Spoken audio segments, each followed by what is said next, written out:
Hi guys, how are you doing today? My name's Sally Petrick. I'm with the Center for Quality Management in Education, a former teacher, administrator, co-author of this book, Lean Six Sigma in Education, a quality framework for school leaders, which you can purchase on Amazon, and a quality management expert as a master black belt in Lean Six Sigma. Today we're going to be talking about organizational resistance. So we've talked about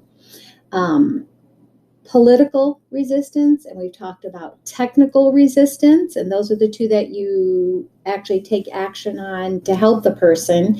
It's more inward to the person, and this will be the first one that we're going to talk about. That is what you're going to do to your quality management program to change it. If you like this, please give us a thumbs up and hit the share link. We really appreciate it.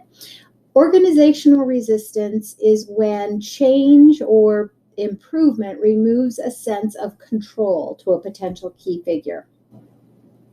So I often think and see that there's an overlap between political and organizational resistance. So a person could have more than one.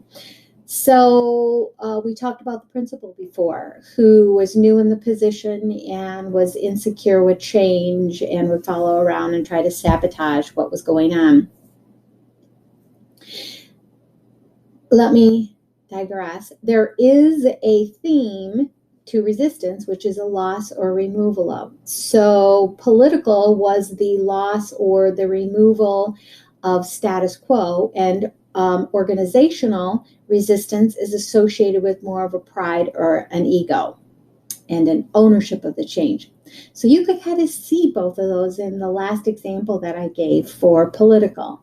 The new principal was a little insecure, and it was his pride or his ego and the change of the ownership. He wanted to own that, and that was my fault. I needed to see that.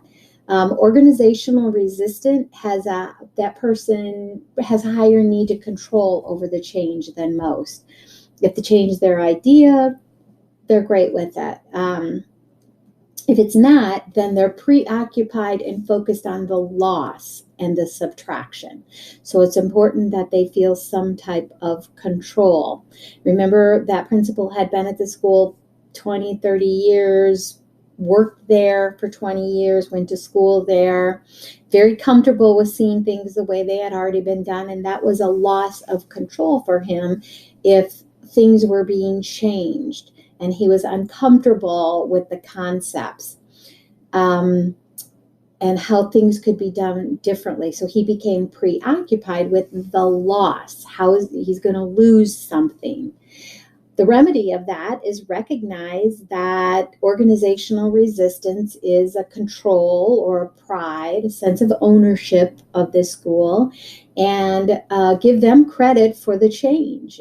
They need to be the change agent. I need to have the idea for that key stakeholder. Otherwise, they're just going to focus on the loss. So help them come up with the idea, help lead them to it so it can be their idea, and then they will feel more control over that area.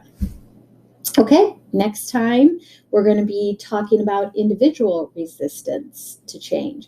So please give us a thumbs up and hit the share link if you like this. We really appreciate it. Have a great day and stay safe out there, guys.